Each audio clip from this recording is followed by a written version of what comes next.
Welcome, my name is Jim. It's great to be here. I know some of you, you know some of me, and we're going to try to have an intersection in there someplace between all of those things. So we come from all different places, all walks of life tonight. Some of us have been following Jesus for a long, long time. Some of us are coming here because a friend drug us here and you can't wait to get out. And most of us are someplace in between. So no matter where you come from, we're really glad that you're here tonight. So let me talk to you about tell you what we're not talking about tonight. And that would be, we're not talking about Heinz ketchup.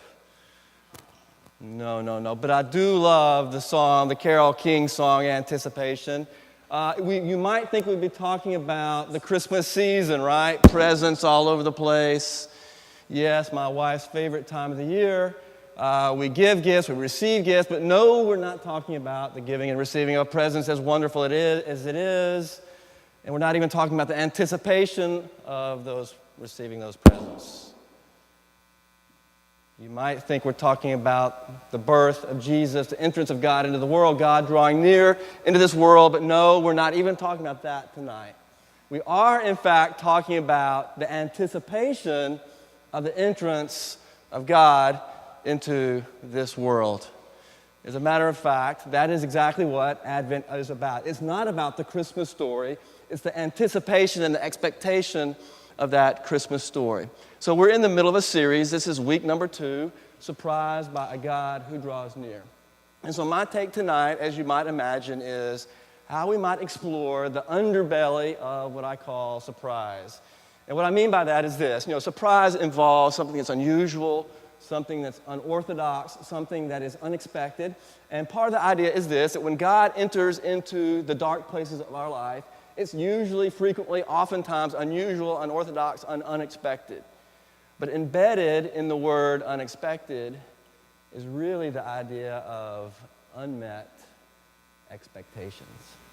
So if you think about it, here's what anticipation does. It creates or elicits an excitement. It provides an energy, a structure in which ways that we can move forward towards something, right? And it turns out that behavioral psychologists tell us that dopamine is released when this happens. Dopamine creates this searching, this wanton feeling to go find. And our body can do that over and over and over, but at some point, the energy runs out. And so from a physiological point of view, there's this idea of anticipating something and actually experiencing something. And the brain activity when we anticipate something is actually higher than when we actually experience that something. So the reality is this. When we anticipate, at some point, at some time, that will collide with the idea that expectations will not be met. And so what happens when we get to that point? So I need to tell you a little bit of story.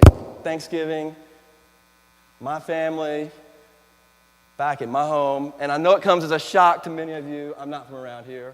I know it's absolutely shocking, so I need to tell you a little bit about where I come from to help you understand this story. I do come from the Lone Star State. That is where my tribe is from. And when you're from the Lone Star State, certain things are important. One of those things is barbecue.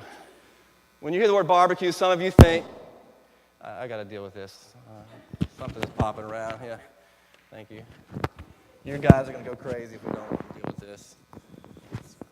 Yeah. About to get personal here. Yeah, that's okay, man. I love you, man.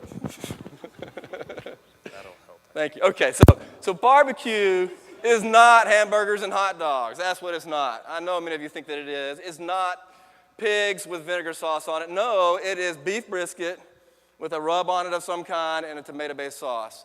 So the first thing that I do when I go home to the Lone Star State, the greatest of the great states in our union here, the first thing that I do is I eat some barbecue. I head to Uncle Dan's and we order up some barbecue. The second thing I do is I make a date for some Tex-Mex. You see an enchilada platter before you. Yes, I'm getting hungry and I'm not even seeing the picture right now. And this is one of the other things that we do when you go to Texas. It's on my list of things that I anticipate when I get there. Yeah, you know where this was going. Okay, so the other thing there is pecan pie. Now, if you happen to be in the Lone Star State during Thanksgiving, which I was recently, in the particular part of the Lone Star State from which I come, pecan pie is a really kind of a big deal.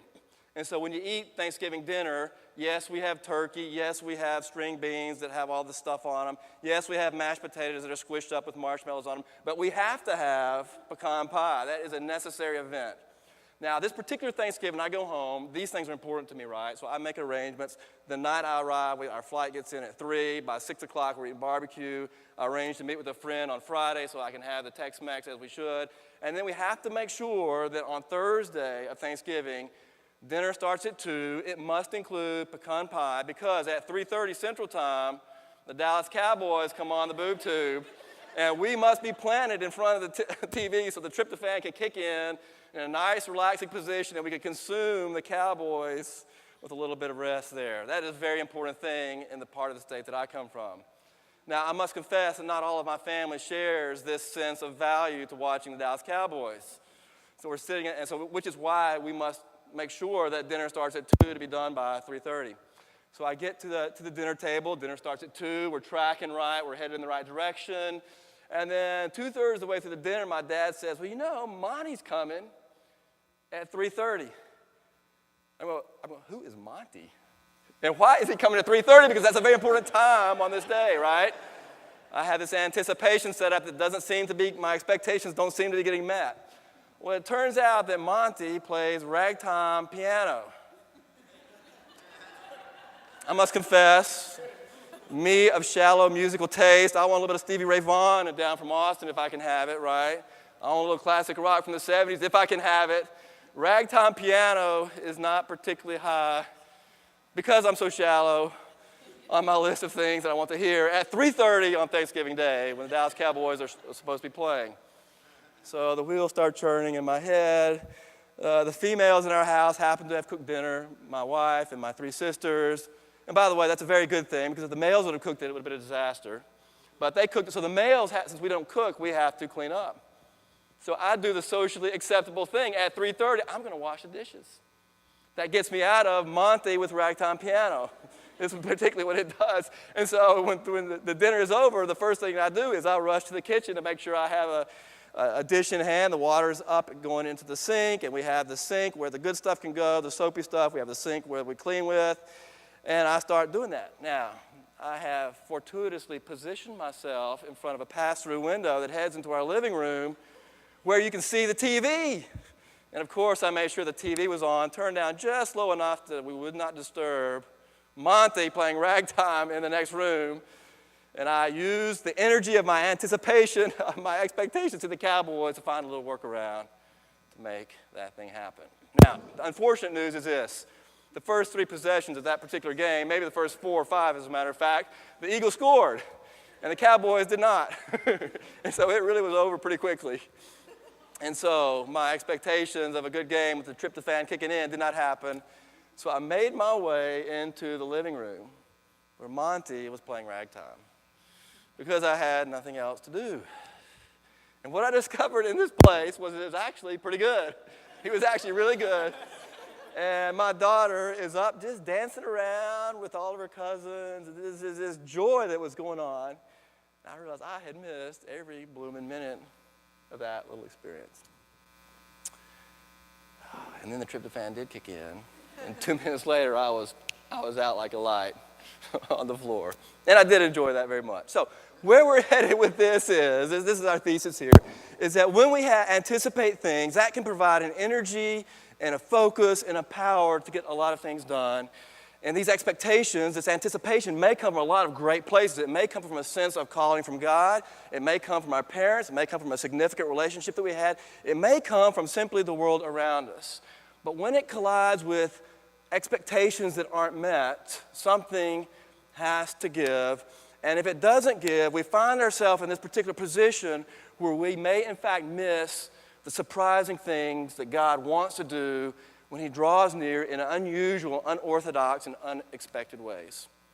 So we're going to get a handle on that by going to Luke chapter 1 We're going to see a guy there named Zechariah and try to understand this from his perspective. All right. So, Luke chapter 1. If you're tracking, we're going to start in verse 5. We're going to have all the scripture up here on the thing for you. In the time of Herod, king of Judea. In the time. So it turns out that Luke, who wrote Luke and Acts, has this notion of what I'm going to call sacred time, or maybe the idea that there's really a story going on behind the story. You see, in ancient Near East, when people wrote history, they didn't simply put down the chronology of what happened.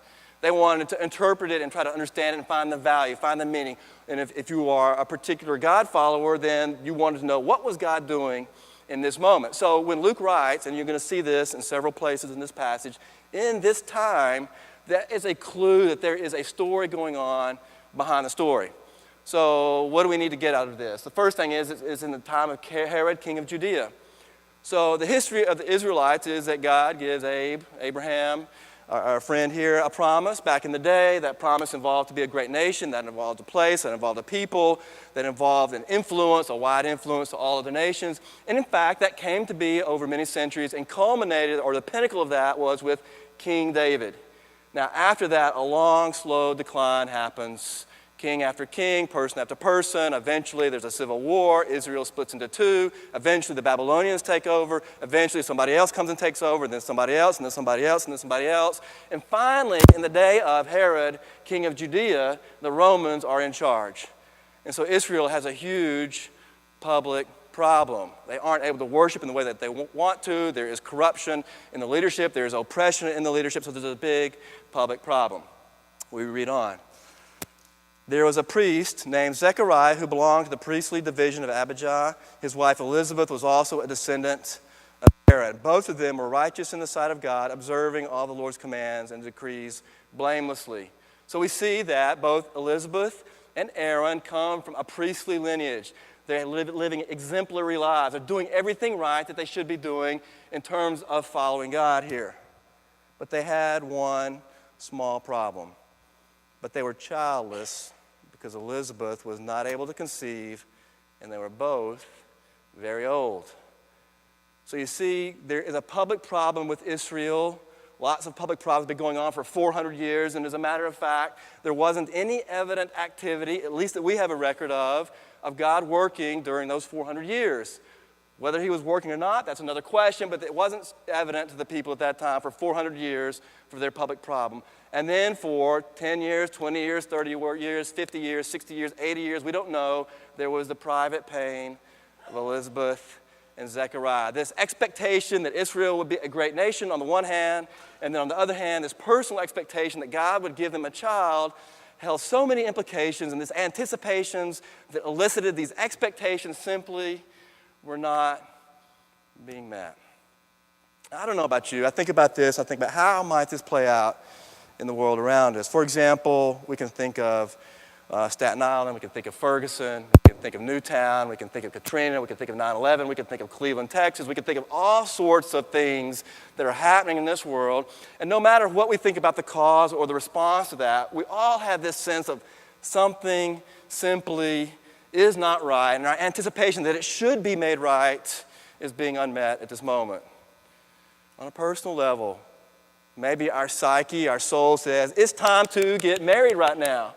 And my body is ticking, and I'm going to do the things that I need to do to get married. I'm going to put myself in a place to meet people. I'm going to do things that I'm going to follow Jesus while I do that. I'm going to do all sorts of things that will hopefully result in me getting married.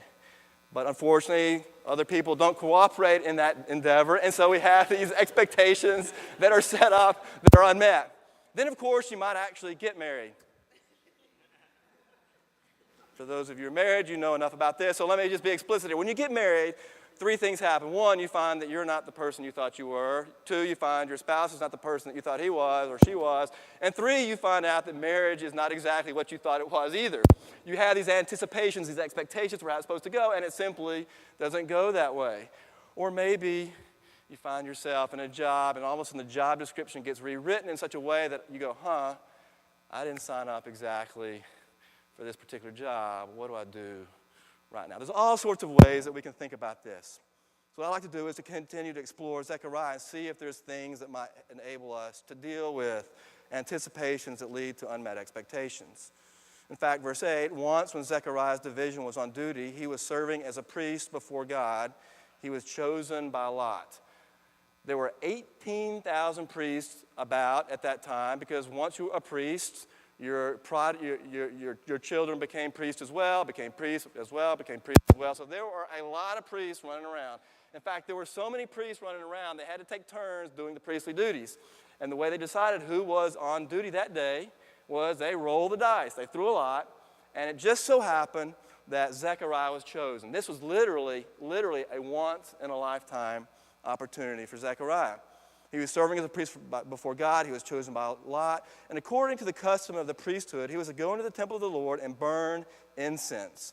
And when the time of the burning of the incense came, all of the assembled worshipers were praying outside. So this is the picture.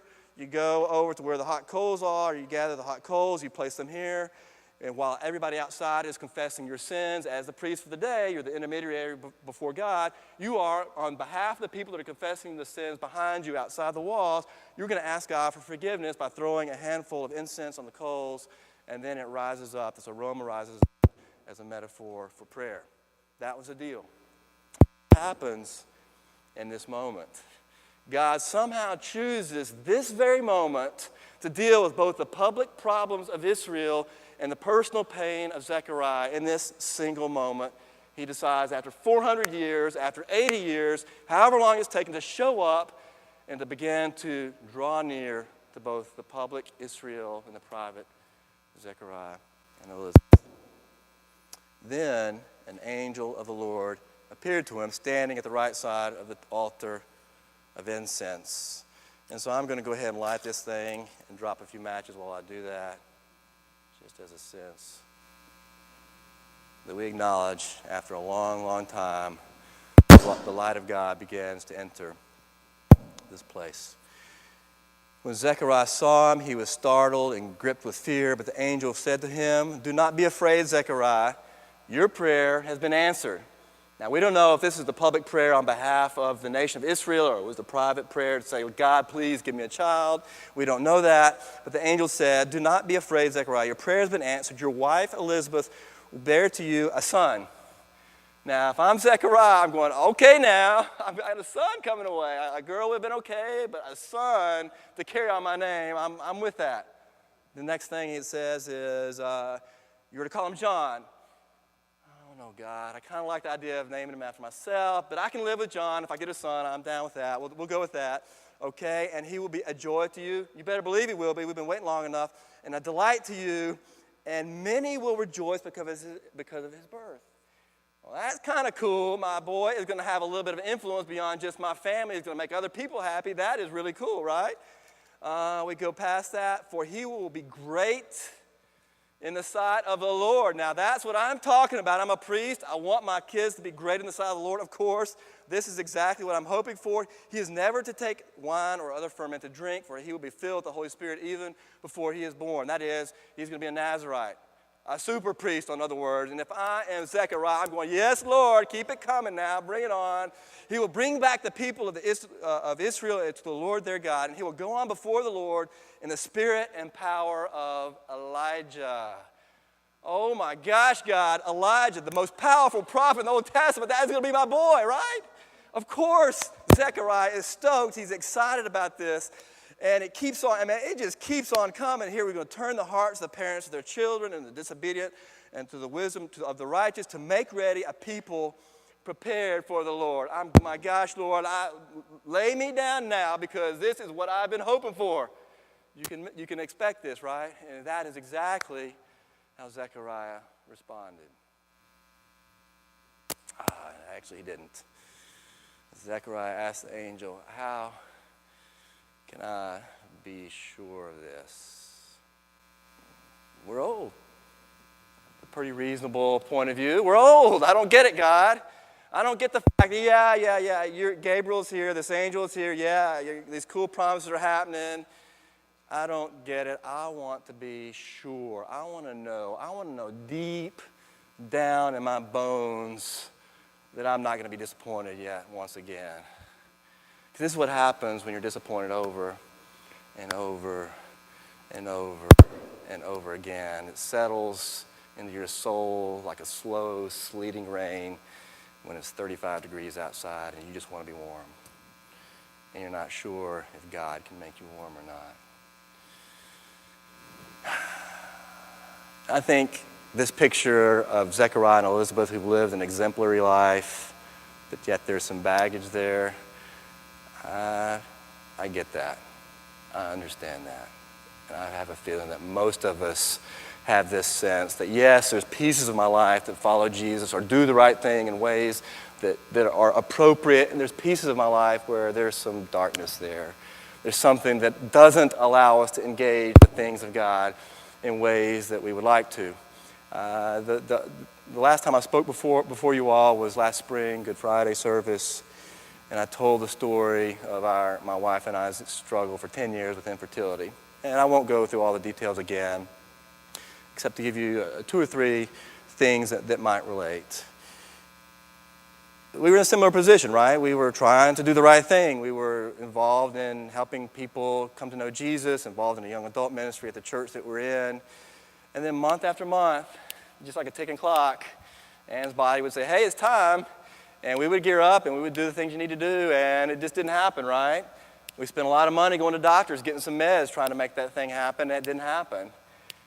When I had a surgery, oh boy, that was not too fun. Anne had a surgery, she got through that. And then time after time after time, you do something, you think that God may come through. God, you've made my soul and my psyche this particular way. You've given me this sense of I need to be a dad.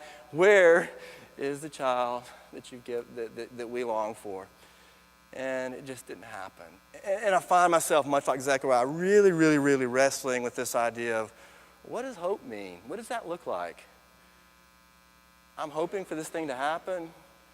God, I think you've put it in my heart. I think you put it in Anne's heart. We're trying to do the right things in life. And I really, really deeply, deeply wrestled with this idea of unmet expectations based on what at least my soul was telling me and I thought God was telling me. And I felt much like Zechariah. It was difficult to engage the things of God in other contexts because of the personal disappointment in this one particular context.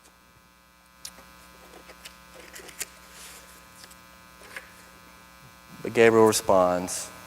Actually, what's the next slide? Yeah, let me talk about this famous picture here. This is Van Gogh's Starry Night. I don't know what you see when the picture pops up, the first thing that you see here. I think there's a lot of things that you could see. You can see the moon up on the top right. Yeah, it looks kind of like a sun. You can see the bold strokes that he used up in the sky. You can see the swirls that go on. Maybe you see this bottom left brown object is a cypress tree. It looks almost like it's a flame of some kind. You might see that. You might see the sleepy little town in the valley. And I think Van Gogh captures a little bit of what I want to talk about tonight, the point of view that's embedded in this particular passage. And that, do you remember when we first started reading and we said, in that time, i.e. there is a story behind my story. Yes, it looks like infertility to me, but what's God's role in all this? Where is God in all of this? And I think I find myself, and Zechariah probably does too, much like the sleepy little town in the valley. We're asleep, we're inside, who knows what we're doing. But up in the heavens at night, there is this powerful swirling. God is at work doing stuff. The cypress tree is on fire. Something is happening in the heavens. And God is at work behind the scenes. There's a backstory to my personal story here that I don't happen to have access to at this particular moment. I can't perceive it. I may pray to God. I may ask God about it. But for some reason, God is not allowing me to perceive these two things right now, put these two things together. So I think this is what's going on in Zechariah's story right here. He's saying he's got this personal disappointment, his unmet expectations. He's trying to figure out what to do to it. And then Gabriel responds here. He says, number one, tells him his name. I'm Gabriel. And if you're Zach, you go, oh, crap. I didn't realize that was you because this is a pretty famous angel here. I stand in the presence of God. I'm an important angel, but more than that, I'm in the presence of God. And I have been sent to speak to you. God really, really, really, really cares about you right now in this moment, and he sent me to talk to you. And not only does he care, he has good news to tell you. There's a sense of authority. Yes, God is a good God. Yes, God is at work, in fact. Yes, I know you can't see and you can't engage that at this moment, but God is, in fact, at work. And now you will be silent and not able to speak until the day this happens, because you did not believe my words, which will come true at what? Their appointed time. There is a story behind the story. There is a sense of sacred time. There is a sense that God is working. Yes, you can't ascertain it. Yes, you can't see it. You can't feel it. You can't hear it right now. But I'm telling you on the authority of God that God is good. He is working, and he is working on your behalf. Now, I gotta let you know, I'm a little bit bothered by this response. And I'll tell you why. It seems like a punishment. You know, I understand the baggage. I mean, I've got baggage myself. You have baggage yourself. I get it, right? It sure seems like a punishment to me that God is making him punishing for his unbelief. But maybe there's a slightly different way to think about that. I think of this little skateboard here. This is my son's skateboard. When he and my daughter were 3 and 2, I heard this wailing coming from back in their bedroom. And I walked back there, and one little hand was on one side and one little hand was on the other side, and they were pulling, trying to get the skateboard. But yet there was wailing going on. I mean, they were just screaming. I go, what in the heck is going on? What happened? And one of them, I won't tell you which one because they happen to be in the room right now, said, I bited him. What, is that true? Were you just bit? Yes. I said, okay, let's go to the other room. So I grabbed the biter, I pull away from the bitee, remove them to a dark room where they could calm down and quiet, and then all heck blew loose. He's like, wow. Now, why do I do this? This is certainly, I guess, you might say, a form of discipline. But really what I care about is I don't want my kids biting each other when they're not 3 and 2, but when they're 13 and 12. I don't want them biting their friends when they're 23 and 22. I don't want them biting anybody else when they're 43 and 42. So if we're going to have this point of view that this is a healthy, productive thing that we have to do, we have to correct this, then that means me having a different perspective than they do needs to intervene in ways that they don't understand and completely grasp. And it seems uncomfortable. It may seem unorthodox, unexpected, unusual. Maybe they're surprised by Daddy coming in and doing this. Maybe not. I don't know. But it certainly is a perspective, a gap in perspective between what I have and what my kids have, right? So I'd like to suggest that maybe this is what's going on in this particular passage, that God, through Gabriel, is lovingly and graciously and mercifully putting Zechariah in a position where he has a shot at grasping and understanding what God is doing. And yes, it's very different, perhaps, than what he expected, but yet God still is at work, as a matter of fact, in his life.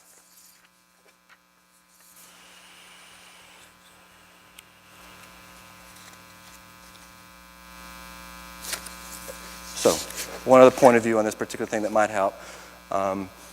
My wife is an occupational therapist. She works mostly with the elderly population who lose something, right? Their sight goes out, they have a stroke, and their arm doesn't work anymore. They can't walk quite in the same way that they do have previously.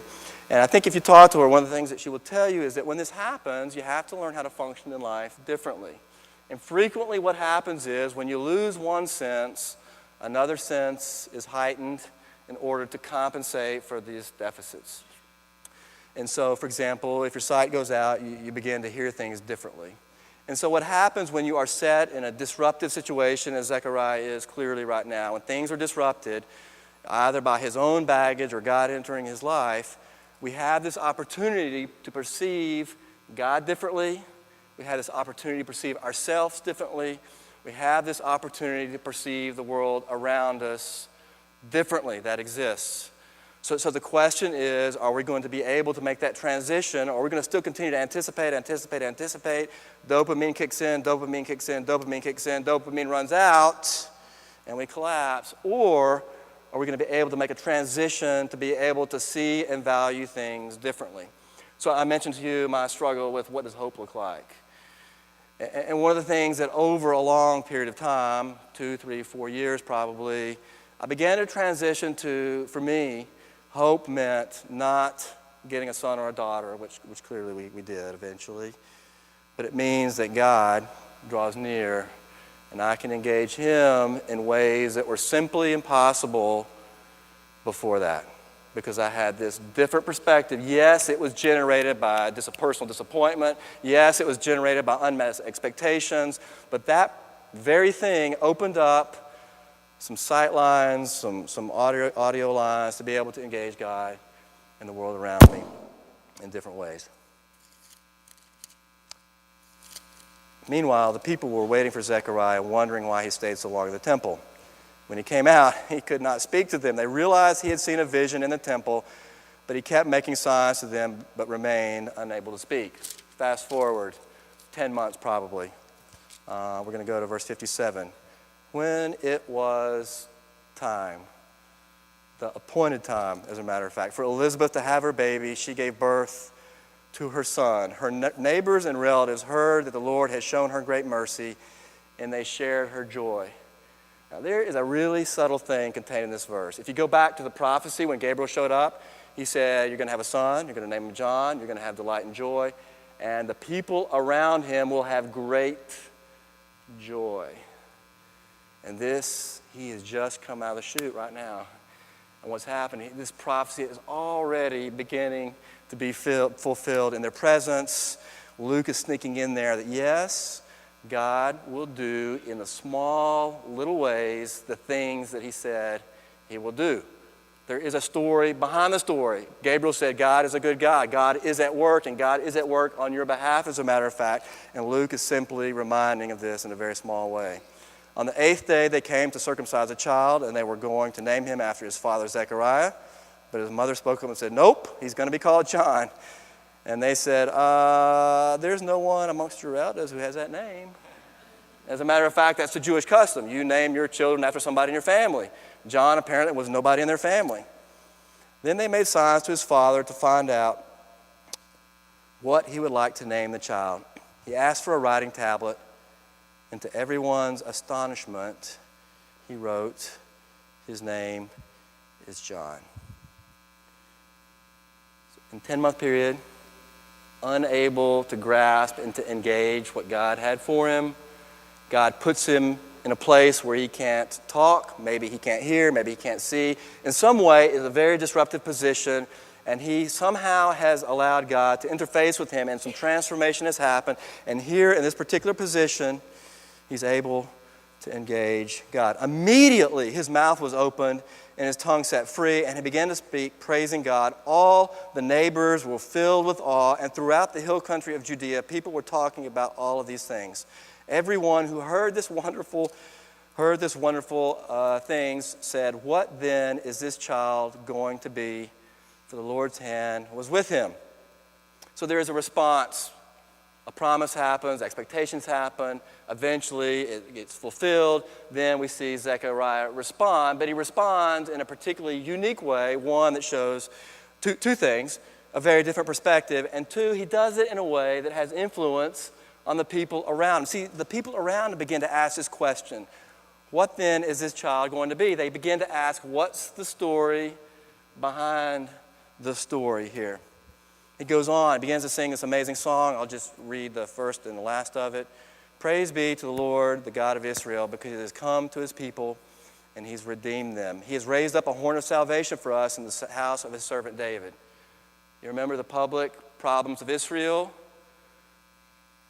Zech's got it. He goes, I get it now, God. You tried to tell me this earlier, that my son was going to have a piece of this. I get it fully and completely that Jesus, in a frail manger, in a frail body, yes, that's unorthodox, yes, that's unusual, yes, that's unexpected, but that very Jesus will be our Messiah who will deal with the public problems of Israel. You skip down to the end, verse 76, as you, my child, he's speaking to John here, he will be called a prophet of the Most High, for you will go on before the Lord to prepare the way for him, to give his people the knowledge of salvation through the forgiveness of their sins, because of the tender mercy of our God. He sees his silence, perhaps, as the tender mercy of God, by which, and he quotes Isaiah at this point, the rising sun will come to us from heaven, to us. He places himself in this situation to shine on those living in darkness.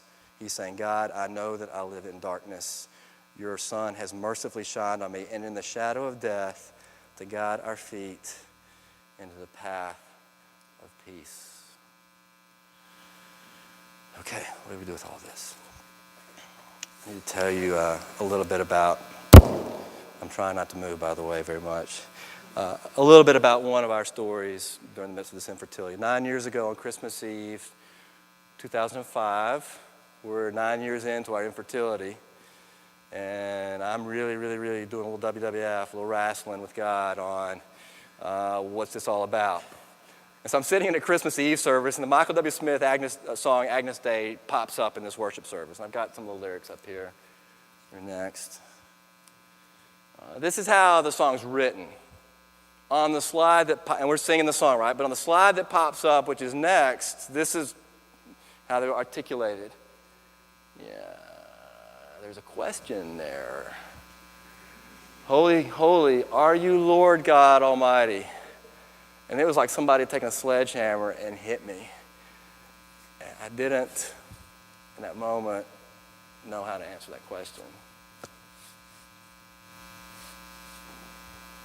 And so the song keeps going. I'm able to, okay, God, I pick it up again, start singing. We come back. I think it's probably a typo, honestly, because it's not the way it's supposed to be written. Again, we come to that same question. I don't know how to answer it. And finally, I say, okay, God. I engage. We're able to move on through the service. And throughout the service, I began to sort of, in my heart, in my soul, in my spiritual ears, I don't know what you want to call them, have this strong sense that God was saying, today is the dawn of a new day, Jim. I mean, we're 9 years into infertility at this point, right? I've kind of heard it all. I've had people pray over us, speak over us. We've done it, they've done it, and God seems to be not doing it.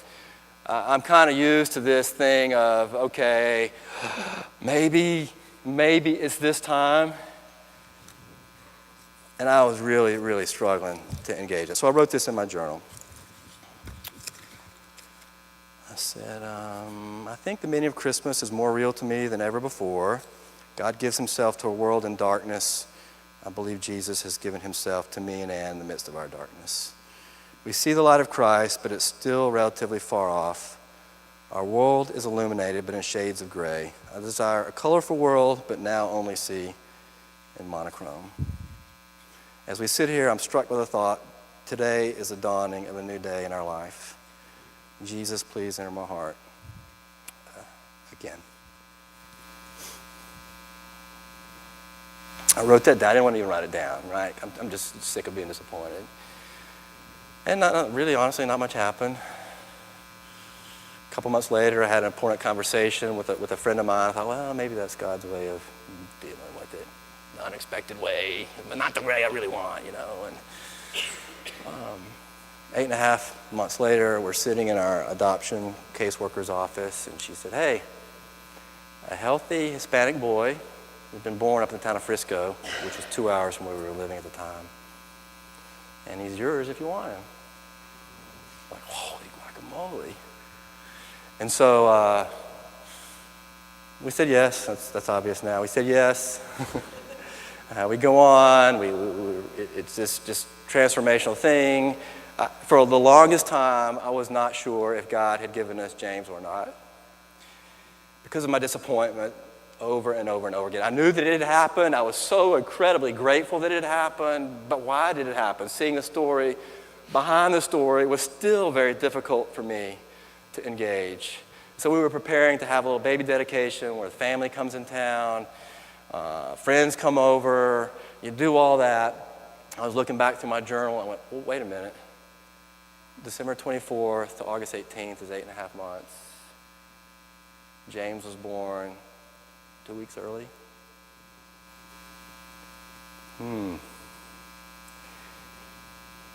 The Starry Night thing, the story behind the story. I don't know if James was conceived that evening or not. We have no way of knowing. We have no way of knowing.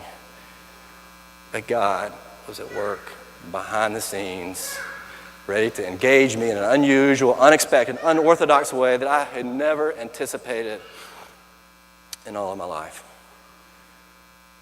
So how do we respond to this? A few possible options here.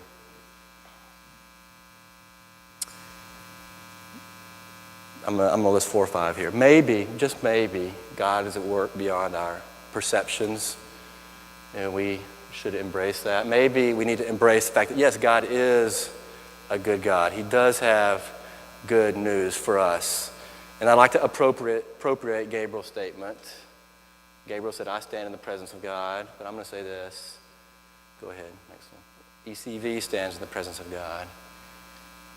And if you find yourself in this position, we have good news to tell you about how God may in fact be working in your life. And we're going to give you 2 opportunities to hear that. One is in private, in communion, in just a few minutes. And then after we sing a couple of songs, a chance to meet and pray with somebody to say, hey, can we discern God together? I have no idea what's going on. But would you be willing to meet with me before God and maybe hear some good news from me? The third is acknowledge the small signs of God and work in and around you. The reality is, as we learn how to deal with unmet expectations at the Thanksgiving dinner table, we learn how to deal with unmet expectations when the stakes are a little bit larger and a little bit larger and a little bit larger. So if there is an opportunity around you, you find yourself in this place of anticipating something that hasn't quite come about yet, find the small signs and engage those as God works around you. And then lastly, maybe you just simply need to embrace disruption. Yes, it's a vulnerable, tense, uncomfortable place to be. But if your eyesight goes out, your hearing compensates, and you have a shot at hearing God and seeing God in ways that are simply impossible apart from your current situation. So, worship team's going to come up. As they do that, if you are a follower of Jesus or would like to follow Jesus, we invite you, no matter where you're coming from, to come and meet us at the communion table. The bread represents the brokenness of Jesus. You may need to say, Jesus, I'm a bit broken right now. The red stuff in the cup represents Jesus' blood, the washing of forgiveness, the hope and promise of God himself. Please, we welcome you to come do that. After a couple of songs, you'll have a chance to meet with somebody and pray with them one-on-one.